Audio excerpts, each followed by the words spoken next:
right? How many regions are there?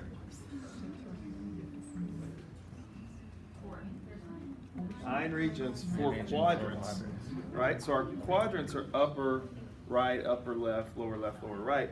Quadrants we have 9. That's the tic-tac-toe board, right? Down mid-clavicular lines and L1, L5. True? What do we call the region around the belly button? Umbilical. What's on either side of the umbilical? Lateral to it. What do we call those regions? Lateral to the sides. Lumbar. Lumbar regions, right? So umbilical in the middle, lumbar's here. Now, if we go umbilical just above it, what region is that? Hypergastric. Epigastric. Below the umbilical region. Hypogastric. Or suprapubic. Good. Yes, it could be called suprapubic. Now, lateral to the hypogastric, the 2 inferior lateral regions. Starts with an I, but not inguinal, it's iliac. And then superior lateral on either side of the epigastric region. Hypochondriac. True? Okay, make sure we review those, okay? So if someone comes in and has pain in the left lower quadrant, which is more likely? Appendicitis, cystitis, cholecystitis, Crohn's disease, or diverticulitis? So which region is the pain in? Left lower. So which one's more likely? Cholecystitis is what? Inflammation of the gallbladder. That's here. Crohn's disease usually, most commonly occurs where first? Distal ileum. Left, that's right lower. So no. Diverticulitis commonly occurs where? Yeah. So what part? Which part of the bowel? It's in the descending, right? So left lower quadrant. Does that make sense? So make sure you know you can put where pathologies occur, okay? So I know we just went over it the first time, but start thinking about those, okay? All right. Tell me. Someone has upper GI symptoms. Where does that mean they're occurring? Where's the pathology? What does that mean, upper GI? Esophagus. To the duodenum. Okay, so esophagus through duodenum, then lower, past that, right? Good. What's our acronym for retroperitoneal organs? What is it? Sad pucker. Sad pucker. What's the S stand for?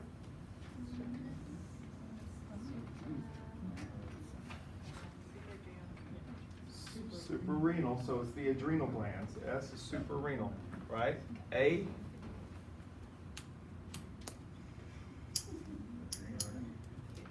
Good, the aorta and the inferior vena cava goes with it. Good. D. Duodenal. Good. P.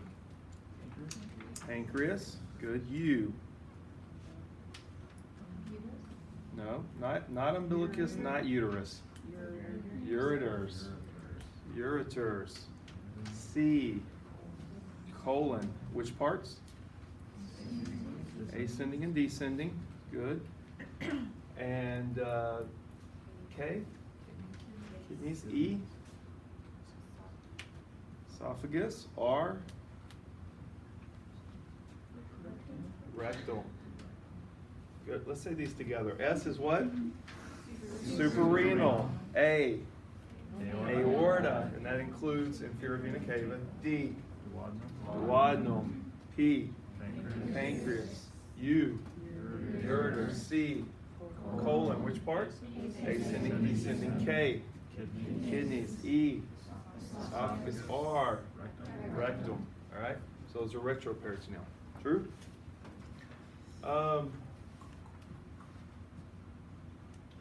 Smelling. 3 types of pain. Visceral, parietal, and referred. Good. Excellent. Tell me about referred pain. So the problem's in my gallbladder. Where might I feel the pain if it refers? Gallbladder? Where?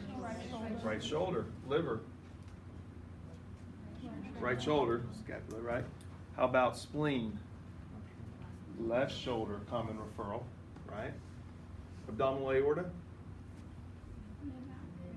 abdominal aorta, lumbar spine, low back, mid back, commonly pancreas, good, kidneys,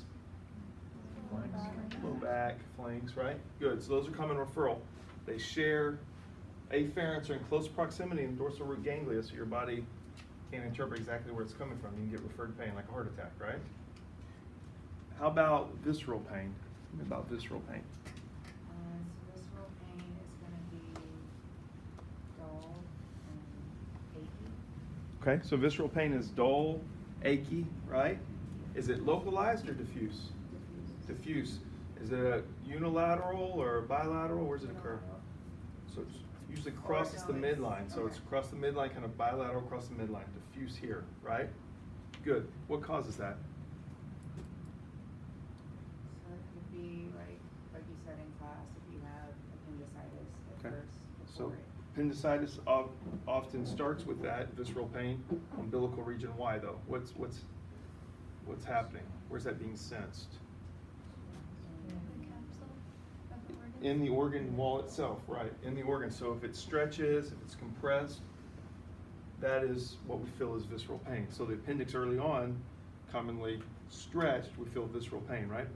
If let's say the issue was stretched, it's going to be a visceral pain from the sigmoid colon. Where would that likely be felt at? Epigastric, umbilical, hypogastric. So if the organ developed from the foregut, we feel it epigastrically, right? Foregut is mouth through half the duodenal. If it developed from the midgut, it's umbilical. So for instance, the appendix was midgut, so we feel it visceral pain across the umbilical region, right?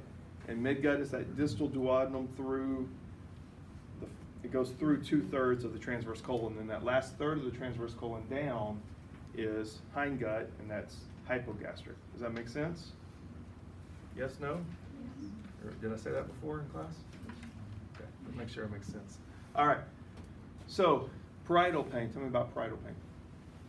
It's more localized. You can point right to it. Yeah, severe localized, you point right to it. So this is what we used to say is unilateral, because you can point right to my appendix. It's just on that side. Right to where the diverticulitis is on the left side. Does that make sense? Good. And what senses this? Is it free nerve endings and mechanoreceptors in the organ wall that's sensing this? No? Somatic nerves, T6 through T12, right? Good, good. And then when we talked about when you have the localization, say the appendix here to McBurney's point, that's an example then of parietal pain. And that's once there's an inflammatory process that's set in, correct? Okay, does that kind of make sense? So that's the setting. We need to know these quadrants and regions. We need to know which organs are in them, because where someone's having pain is important in the abdomen, right? We need to be able to distinguish between visceral pain, parietal pain, or something that's referred. Okay, it helps us get to the correct diagnosis. All right, so the other exams we've performed up until this point, I told you when you came in to do them, the order didn't matter as long as you did the proper exam. The order matters for this one, okay? So when we perform the abdominal exam, we're gonna go least invasive to most invasive, right? We start with inspection, yes? Then we're gonna auscultate, then we'll percuss, finally we palpate, right? Why might you not wanna start with deep palpation of the abdomen? Because you're gonna irritate whatever's going on, and then you're not gonna be able to relax. Okay, so she said you could irritate what's going on, depending on what's going on. But what if someone has an injury to the spleen, right? And we start deep palpation, is that a good idea to put a lot of pressure on it? How about if they have a 7-centimeter abdominal aortic aneurysm? Is that a good idea to start pressing real hard on it? No, right? So we want to make sure we know what's going on before we start applying that pressure. What's the mortality rate of an abdominal aortic aneurysm if it perforates? Almost 90%, okay? So we want to make sure we have a good idea of what's going on before we start applying a lot of pressure, okay? Does that make sense? All right, so we'll start with inspection. Do you mind being my patient for a second? Okay. So for the abdominal exam, the patient's going to be supine, right? We're going to raise this for the green tables. I want them on the first notch, okay? It's kind of like you have a pillow under your head, right?